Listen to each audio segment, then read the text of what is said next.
Earlier is better. You do your warm-up exercise. I was getting kind of tired because we were sitting. I'll go look and see if people are filtering down.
All right, I think we're gonna get started now. It's what, 1:30? So 1:31. All right, perfect. So welcome and good afternoon, everyone. And thank you for giving me some time to share the hot tips developing and submitting EPA approvable water quality standards presentation. And my name is CJ Tway, and I'm a life scientist here at EPA Region 9 in the Standards and Assessment section. I primarily work on water quality standards for several tribes in California and Nevada, and I'm also the liaison to CNMI, which is the Common Northern Marianas Islands, and I work with them on their integrated report, TMDLs, and their water quality standards. So today's purpose of the presentation is to not really get into the nitty-gritty technical details of developing specific water quality standards, but rather to give you some hot tips on developing a sometimes complex cycle and just a complex process of developing, revising water quality standards that are going to be pursuant to the Clean Water Act. Here. So here we have just a slide just showing you a list representing the water quality standards assessment section. And even though our section may be smaller when compared to others, we are still really dedicated and readily available to help you work on your tribe's specific water quality standards. So our priority is going to be to support water quality expertise, technical work, and just try and work with the tribes on their packages to approve and assist on their water quality standards. So we are currently working with many tribes at varying stages on their water quality standards development process.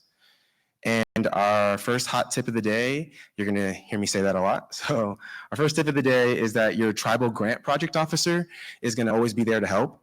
So this is going to be the person who's going to manage your grants, and they're going to help you through the TAS process, which is going to be treatment as a state. And that's going to be getting you authority to implement and manage certain environmental programs, functions, and grant funding. And then our second tip here is going to be that the staff that's going to be reviewing your TAS application is going to differ from the staff that's reviewing your proposed standards. So my section is going to be reviewing your standards, and then you'll reach out to your project officer, anything that's related to TAS or grant funding, things of that nature. And then for this slide, we'll be talking about the Clean Water Act, Section 101. Sorry, forgot to change this. So here, in the opening chapter of the Clean Water Act, Congress, they speak to the objective of the act. And in particular, they state that Section 101A is the objective to restore and maintain the chemical, physical, and biological integrity of the nation's waters. So more importantly, the act is going to be focusing on the restoration and protection of water quality. So the goal defines water quality standards as how waters should be used and what quality of water is necessary to support that use. And it's important to remember that the statute presumes that all waters can be maintained or restored to being fishable and swimmable. And that's kind of like the coined term for 101A2 is that you're going to have fishable and swimmable uses. And the Clean Water Act itself is going to lay out the framework for the Water Quality Standards Program. So these sections are going to describe the rules for tribes, making it clear that they have the primary role in establishing their own water quality standards and that EPA is there to guide them and review their standards. And then a hot tip here is that the 101A2 uses, if they're not going to be designated in a specific water body, then a use attainability analysis is going to need to be conducted. And this is when tribes aren't including those 101A2 uses. And some factors that we consider when doing the analysis are physical, chemical, biological, and economic use removal criteria. And these are described in EPA's regulations.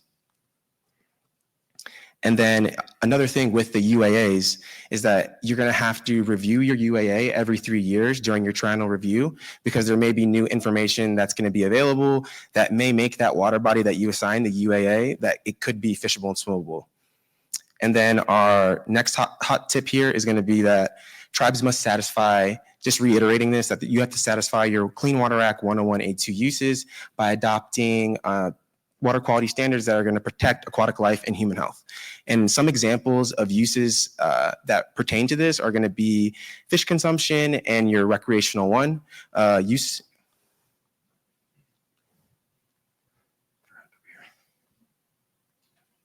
Oops, sorry. Back one. It's a little slow. There we go. All right, so here we have the three main parts of water quality standards. So most of you probably already know the three components, but you have uses, you have your criteria, and anti-degradation. And each of these aspects have been updated back in 2015, and having up-to-date documents to use as guides when developing your standards is going to be really helpful.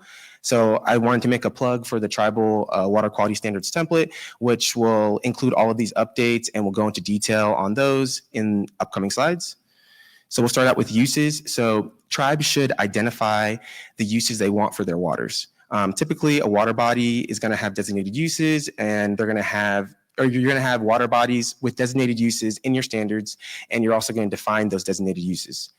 And why are uses so important? They're going to establish water quality goals for a specific water body, and they're also going to be able to communicate those goals to the public.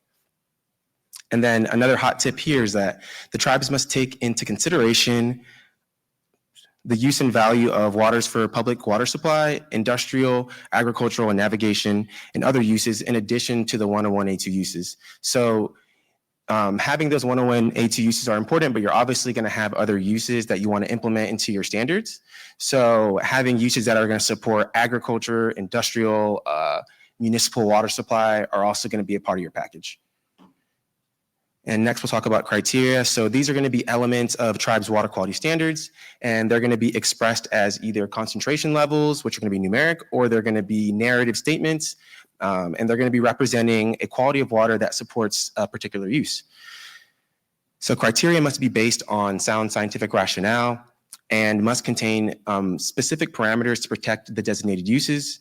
So waters can have multiple use designations. So you're not only going to have one designated use for one water body, you're going to have multiple uses for specific water bodies. But again, it's up to the tribe. Say if you only have one designated use for that water body, then you can have that. And then our next hot tip here is going to be that there's also a column for the publication year in our 304A criteria tables. And this is really helpful for tribes to know what's being updated, what's relevant, what's new science that's out there for the 304A criteria. And then next we have anti-degradation. So tribes need to have an anti-degradation policy to maintain and protect water quality that has already been achieved. The Act doesn't allow for degradation, and this anti-degradation policy is essentially the backstop for water quality. And your anti-degradation policy should be accompanied with an anti-degradation implementation plan. And these plans go hand in hand with one another. So EPA doesn't act specifically on the implementation plan, but we have the authority to disapprove if it's not consistent with your policy.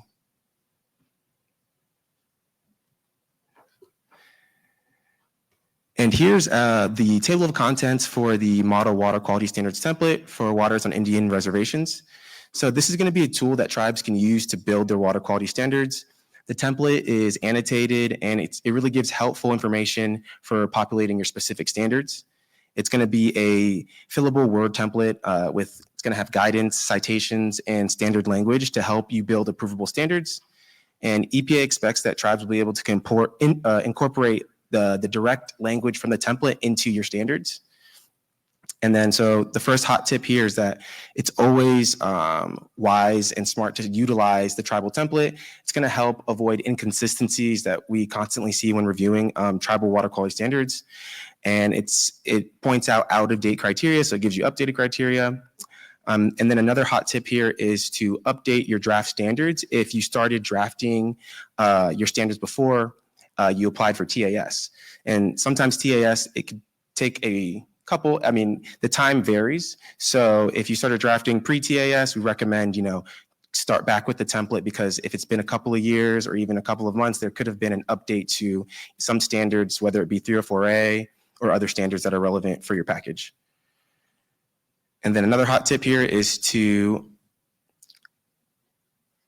avoid copying other tribes or state standards. And this is because their criteria or their standards may also be out of date. It's a good idea to look at their standards to make sure you're being protective of downstream uses, but we advise not to copy it verbatim.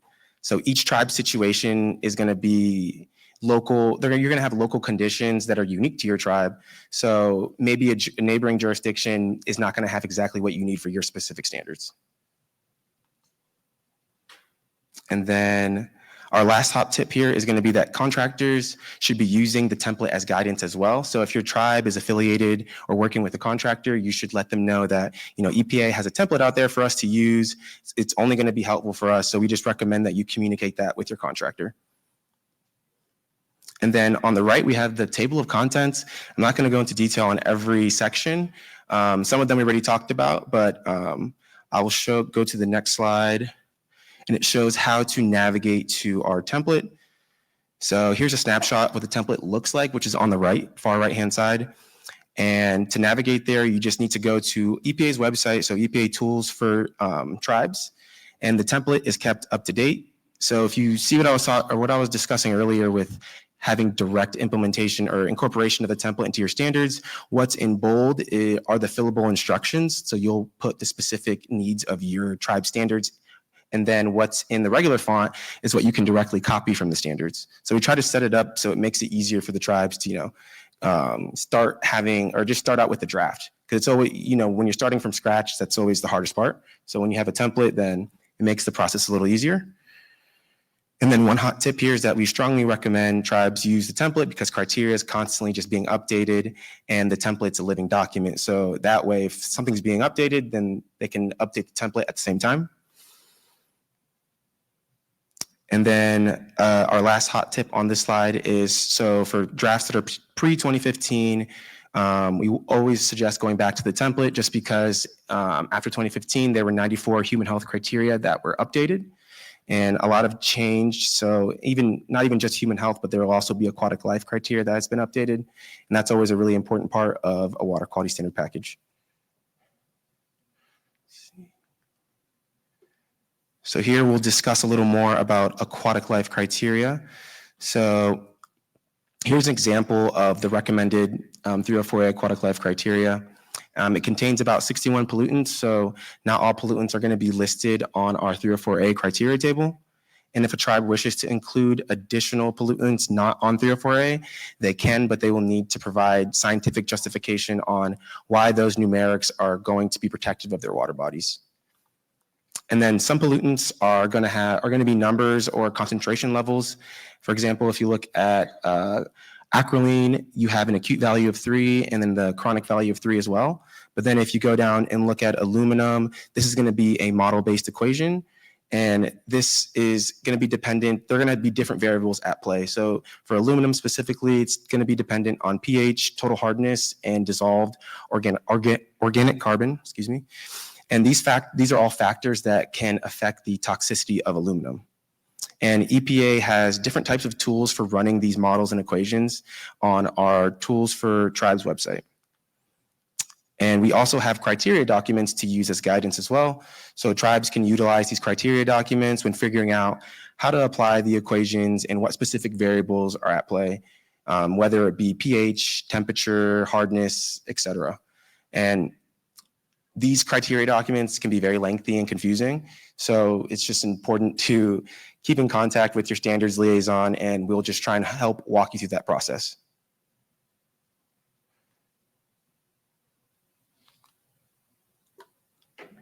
And then here we're going to just expand a bit more on the criteria tables for aquatic life.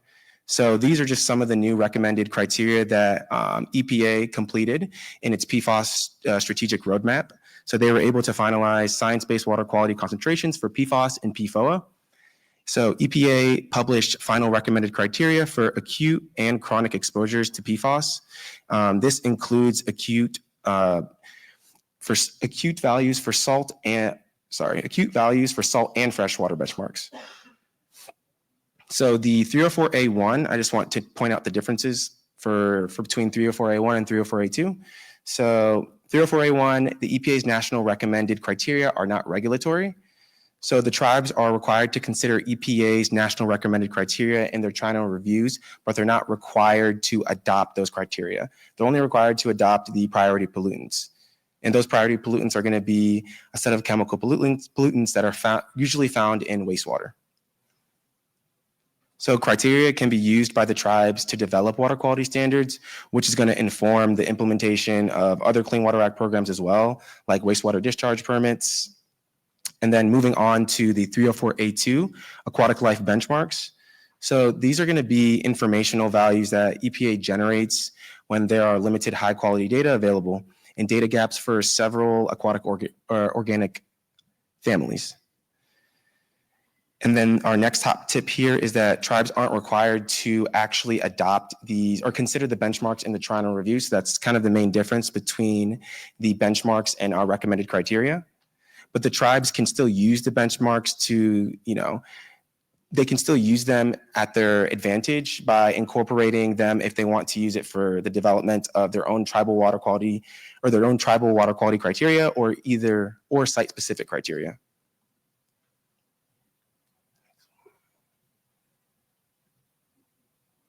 And then on this slide, we're just going to discuss the 2017 California Mercury provision and the EPA's 2001 water quality criteria for cadmium. So these two criteria have been, we've been having, I guess you could say, issues in the past couple of months. So starting with mercury, back in 2017, the State Water Resource Control Board, they adopted the 2017 mercury provision.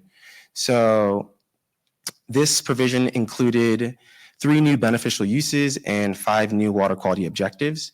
So there are 4 numeric fish tissue objectives and 1 narrative objective with a numeric default. So it's important for tribes to include the California mercury provisions in their water quality standards, because downstream of your tribe, if you're in California, you're going to have you have to be protective of criteria and uses downstream. And this can get really tricky with mercury just because it's confusing. And my section, we're in the process of developing new guidance for regarding mercury. So it's just going to be some step-by-steps for the tribes on how to incorporate mercury correctly into their water quality standards. And then for tribes that are not within California, because we don't want to forget about tribes not within California, it's not all about California. But we recommend that you reach out to your standard liaison just to determine the best approach for mercury. And then one hot tip here, I touched on it a bit, but tribes must ensure downstream uses are going to be protected. And I want to relate this to California's mercury provision, because if tribes are in California, they're going to need to adopt this provision to be protective, again, of California's downstream waters. And tribes must also protect the most sensitive use. This doesn't mean that you're required to adopt the exact same uses that are downstream of you. This just means that you need to be protective of that most sensitive use. And an example I could give is if you are in California and downstream of you, they have the use rare, which is usually designated to protect against T&E species. So if you're upstream of that use, then you can have the use, we could say wild, which also protects aquatic life. One could argue that it protects threatened and endangered species too. So that's just like scenario that I could give you to understand better. And then we'll talk a bit about cadmium. So we are recommending for tribes to adopt the 2001 chronic freshwater ambient water quality criteria for cadmium. And this is because back about a year ago, the U.S. District Court issued an order vacating EPA's 2016 chronic criteria. So EPA is continuing to evaluate that order right now, but for now we're recommending for tribes to adopt the 2001 criteria, which is still protective. It's actually more protective than the 2016 criteria, and it has not been challenged. So this will just be beneficial for the tribe. It's still protective, and it would also streamline our biological evaluation process. And then another hot tip here is that tribes are encouraged to designate TBUs on tribal waters. This could be a really good way to influence the regional boards or the state boards. So this would require them to comply with the Clean Water Act and be protective of downstream uses, since that is a requirement. And it's just beneficial for tribes to have TBUs. The TBUs include T-sub, sub, and coal. So these are going to be designated as uses within their waters to protect for cultural, spiritual, and ceremonial and traditional uses of waters when our Rec 1 can't really, it's not equivalent to coal. And just because you guys have more reasons to have more clean, or I guess less levels of bacteria in your water.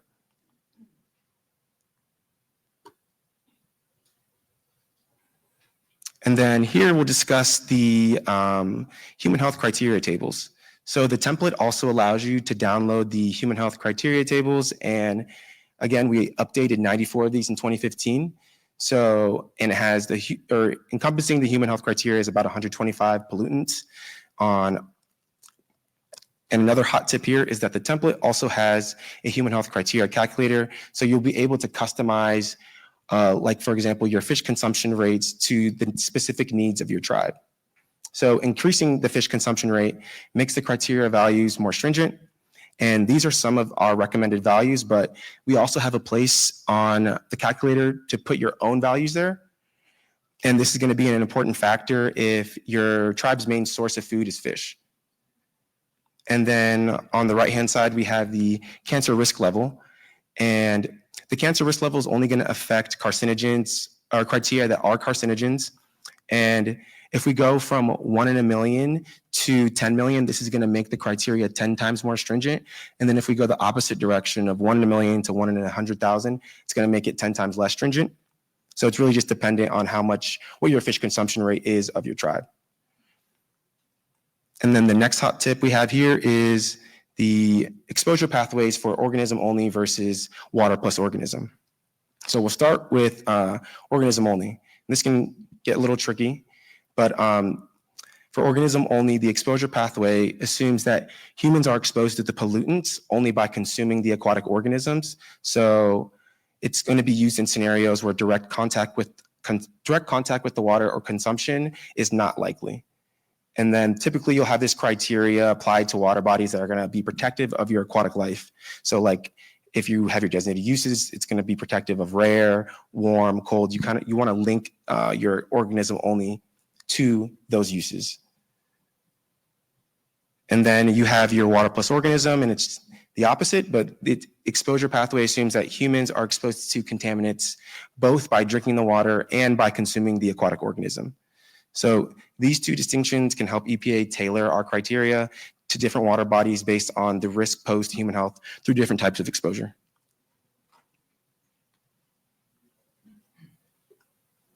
And here we'll just discuss the tribal water quality standards development and submittal process. So we talked about getting TAS already, so that's one of your first steps. And that process is completed through your tribal PO. And after getting TAS, for water quality standards, you're going to want to begin drafting your water quality standard package. So EPA is committed to reviewing early drafts and providing technical support. This goal is going to be having effective early engagement.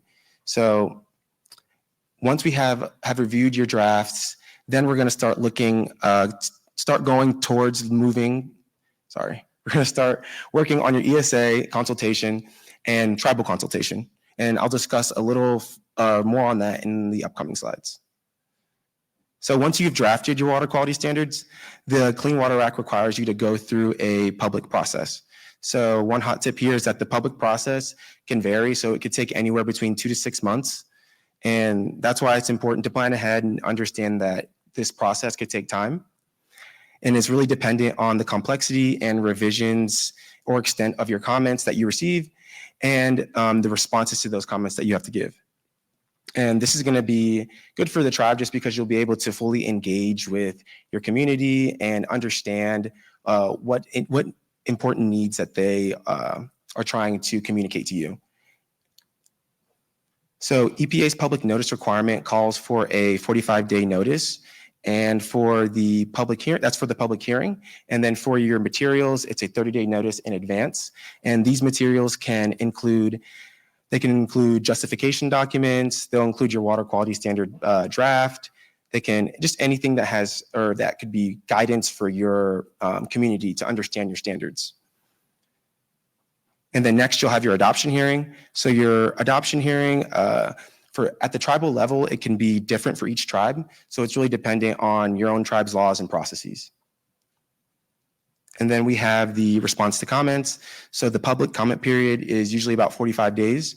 And the response to comments are important for transparency and effective communication with the public. And even if the comments that you receive, you don't plan to adopt those in your actual standards, it's still important to just communicate with your tribe, with the public, and explain why you're not adopting those or why it's not really going to fit in your package.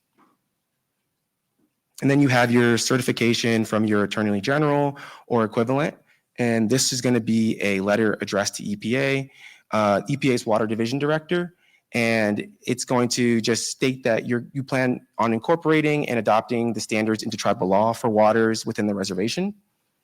And then finally, you're going to submit your water quality package to EPA for EPA action. And if you've made substantive revisions to your package after or during your public comment period, we advise you to reach out to your standards liaison so that we can look it over again, because there have been times when that didn't happen. And after you formally submit your package, it makes it a lot harder to go back and change things. And then our last hot tip here is just reiterating what I just said. Keep in contact with your standards liaison. It's good to have good communication with your liaison, because you'll be working with them a lot and they can help avoid having to come into some of these obstacles.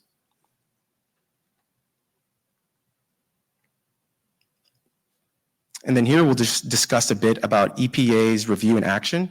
So I just want you guys to walk with me through this process really quick.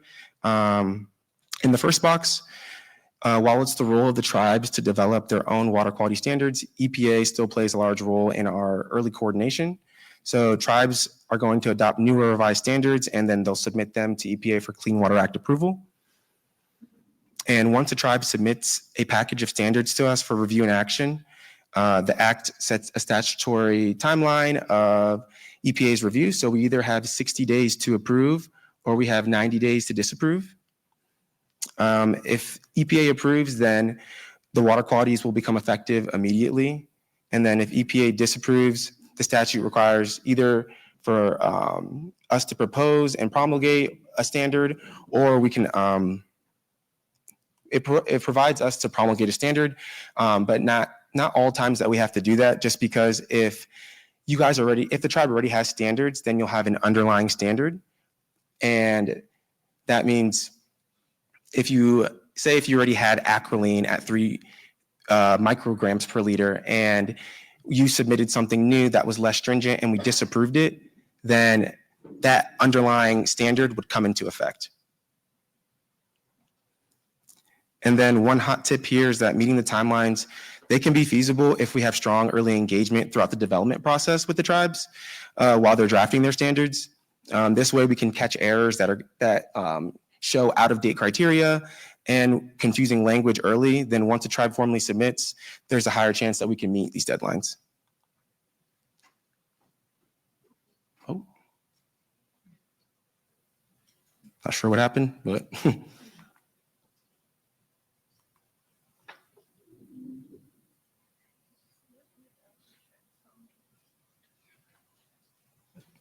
uh-oh. This gives me a chance to drink some water. There we go.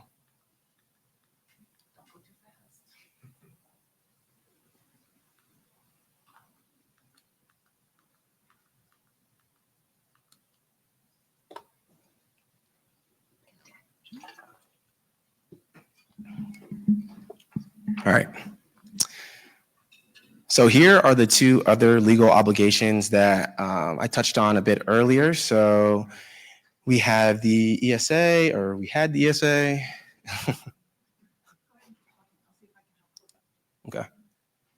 So we had, or we have the Endangered Species Act. So start with that.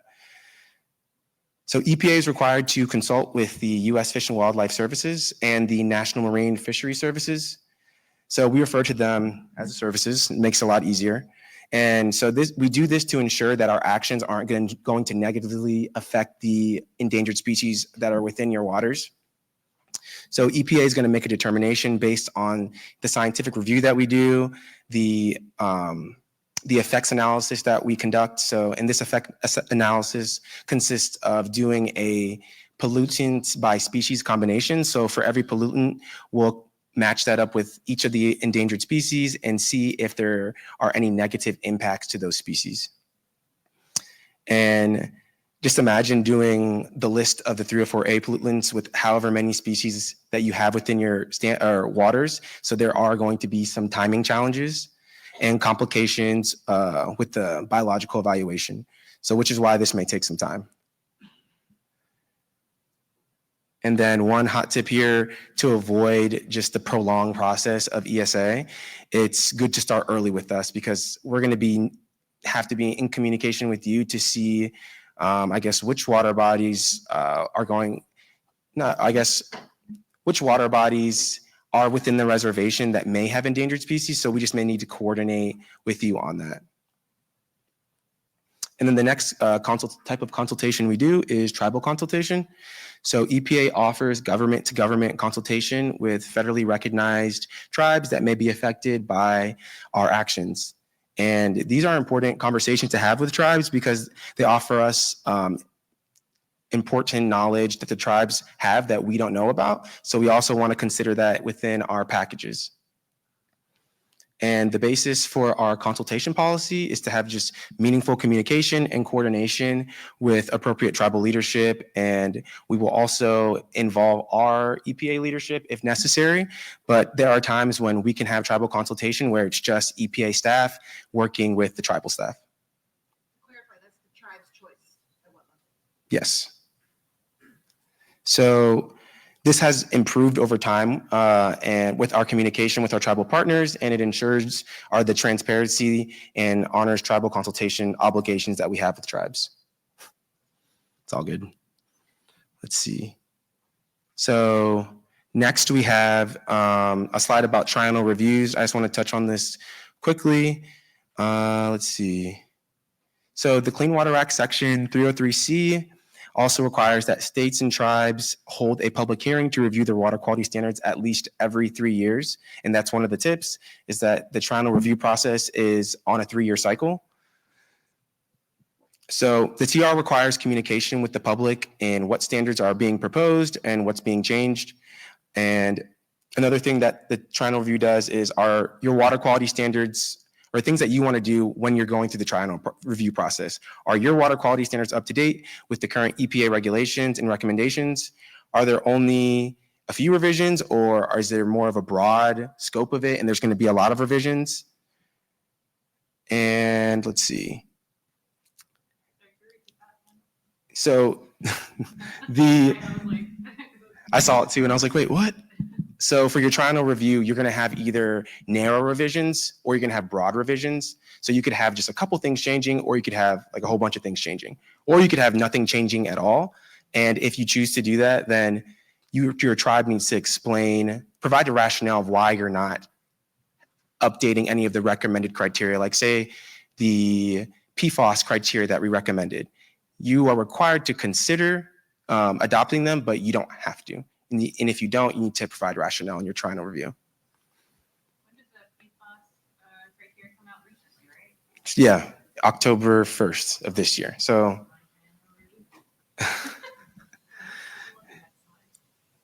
yes, I can wait. If I use this, will it mess it up? All right, there we go. And then lastly, okay, so that kind of wraps that up right there. Let's go.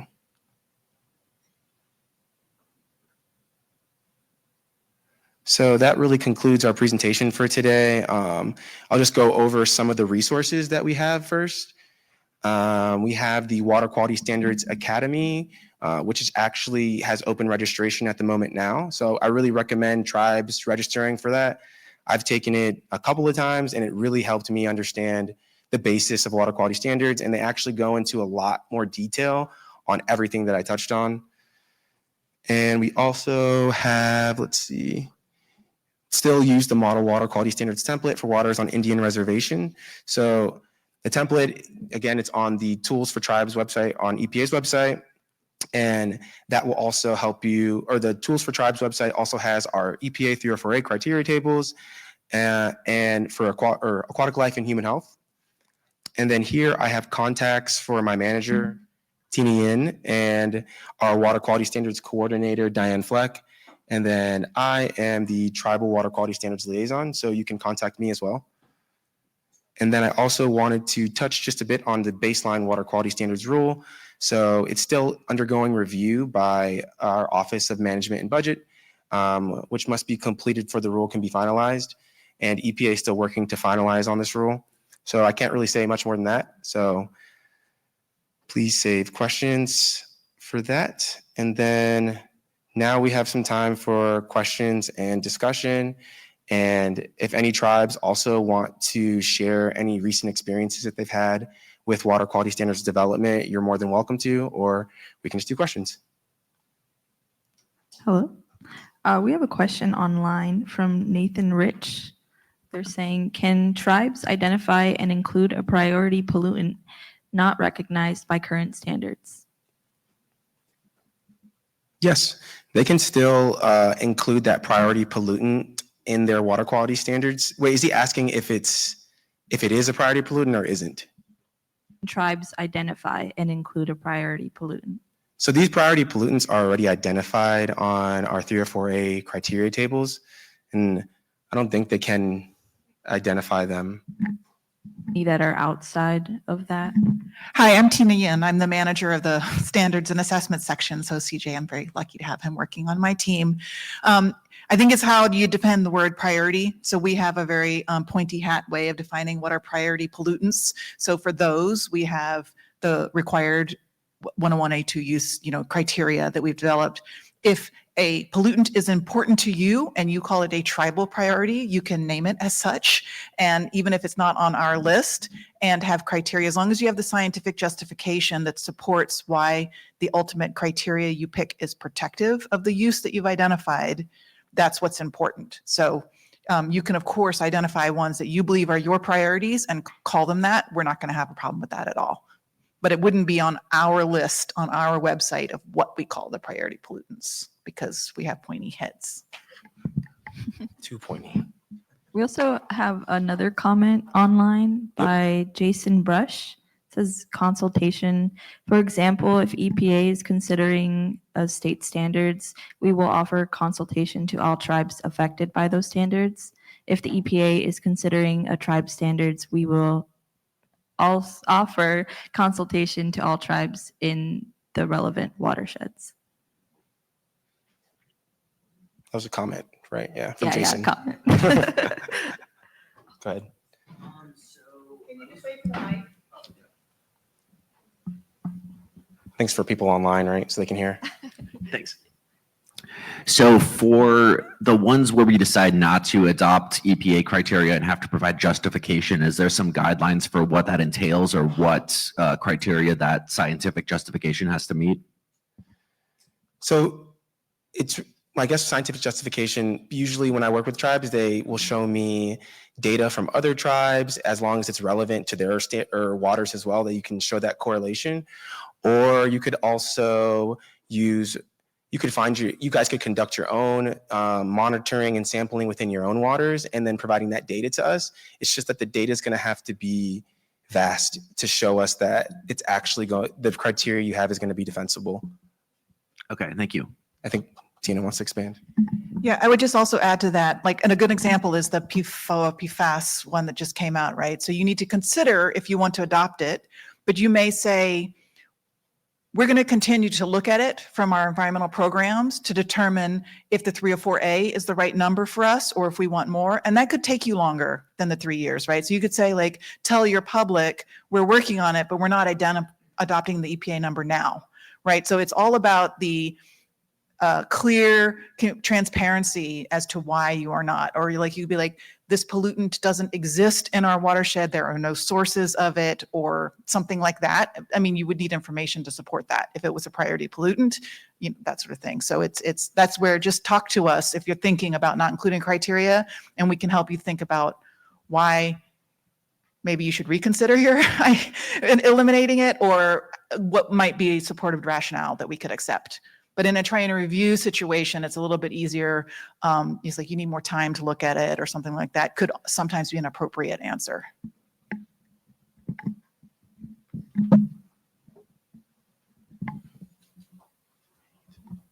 Hi, Brianda Hernandez with the Bishop Ha'i Tribe. So I'm currently in the triennial review process. So we did the stakeholder engagement back in August. I did an informational meeting. I'm going based off of what I read off your website, so I'm hoping I did it correctly. I did 45 days open comment period for that, and then held a public hearing. Had absolutely no one, like one person from the city of Los Angeles showed up, and then they had no comments. Now I have to submit all this information to EPA, right? I'm guessing I sent it to you or to whoever. Okay, I'll send it to CJ. What do I need to submit? Like, especially if there's no comments, so I have to show like proof that like my engagement with the stakeholders was through email. So I did kind of like an email of like this. This is identified as your like notice for these changes. I provided information like what we plan to change, what we're planning to adopt or like to revise, and then which PFAS did not show up to it because I did it back. Yeah, so every 3 years. And so I'm just curious to know like what needs to be submitted to EPA for you guys to be like, okay, yeah, you can start updating your water quality or adopt these standards, I guess, or criteria for these either new or revised water quality standards. So I guess I've only ever worked with the tribe who had new standards, not or existing standards. So, I mean, I would say that you would just submit an email record, or not an emailed record, but like a summary of you're trying to review like the public comment process or the public process that nobody showed up, or you had one person showed up, and then if they had any comments, if they didn't, then you would just summarize that in a Word document. And Tina, do we have guidance? I should stay up here. Yeah. So a try and review process really has two parts to it. One is the public process, telling the public, we're looking at everything we want to do, and here are the things we should change. What things do you think we should change? Is there more information we need? And you get all of that together, and then based on that information, do you decide what things you need to revise? Right? So the end of the triennial review process is really when you've finished adopting them, but that could be years. So you could let us know by letter, and a lot of states do this, and a lot of tribes do this. We went through a public process, we had hearings, we took information, we prioritized these updates, and now we will be working with your liaisons on revising these updates. And that helps me make sure I can try to find someone assigned to help work with you on your revisions that you need to make, like materials, information, that sort of thing, for any actual changes that you're making. Does that help? Thank you. And so a lot of the suggestions came either our last triennial review, sorry, this is very specific to the tribe, but was in 2021. We identified 2 different criteria, selenium, mycosites. I think we've been in the email chain. They were never then submitted. Like the whole process didn't go through because I'm guessing COVID, there was staff turnover. So now I'm kind of putting those. We're going to amend all our like pertinent like water quality standards because we haven't updated them since the 2002 reference table from EPA. So now I know 2015 is the latest one, correct? Is that information, so like all that information is going to be sent to you all for revision and for adoption. If in the state of California, since they tend to have more stringent water quality standards, and so, well, I mean, for the at least it seems like it. So now we're kind of like mimicking them or making things a little bit more. They just have to be, the standards just need to be either compliant or hold at a higher standard than EPA, correct? For tribal water Yeah, quality so standards. in California, it's a little bit tricky. So they have, surprisingly, like a lot of their human health criteria in California are actually out of date compared to our 3 or 4A. So we are encouraging the tribes to adopt the current, more stringent numbers also to help nudge California. Like they are going to need to be protective of downstream waters and that sort of thing, right? So we don't want you to go back to less protective when we have science that says better numbers are out there. We are encouraging tribes to do whichever is the more stringent between the two, like the California number, or like in the case of mercury, or the 3 or 4A number. So this is where if you have your list and you're starting to engage in it, send me an email, let me know, and let me find someone that can start working with you to help you choose and pick, because, you know, selenium might be a little bit more straightforward than others. You know, we're about to promulgate selenium in California in like 3 weeks. So, then that, but that's, it's going to be consistent with the 3 or 4A, right? Their current one on the books isn't. So that's. So if some of my documents, sorry, I'm so sorry guys, this is my last question. If some of my documents were mimicking California's, and that's the information I provided to the public, then if I'm going to now follow EPA, how does that? Well, the good news is when you actually adopt your revisions, you're going to have to go through that 45-day notice and say, here are our actual revised standards. You have the materials for 30 days. We're going to have a hearing at tribal council or whatever your tribe's laws are. And so the public has another chance to engage. Inform you what you can consider is the try and review public engagement process, and then comment on what you've actually developed as your second cut at it. And I just keep in mind public notification, and when you do that and public process involves communities outside of the tribe as well. So downstream waters, upstream waters, like other in the area. So sometimes we get tripped up on that, like forgetting to tell your downstream state, hey, I'm also going to do standards, because they might have an opinion or a comment or help that they could provide too sometimes. Great, thank you so much. I can keep asking questions all day. Who no one else.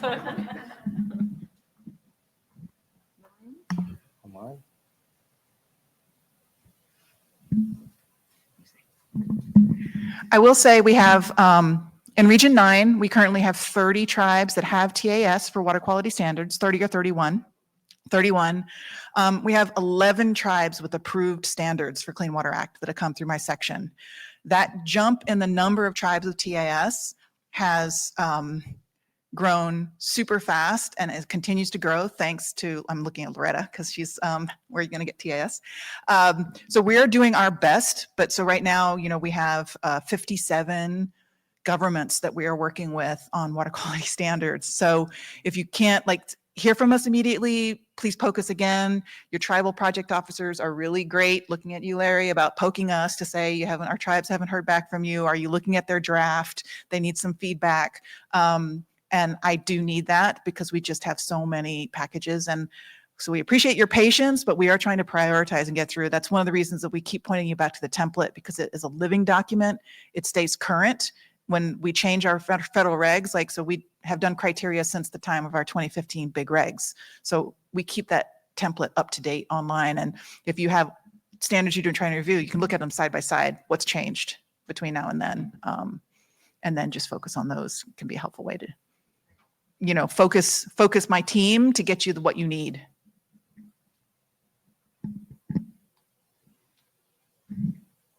Thank you, everybody.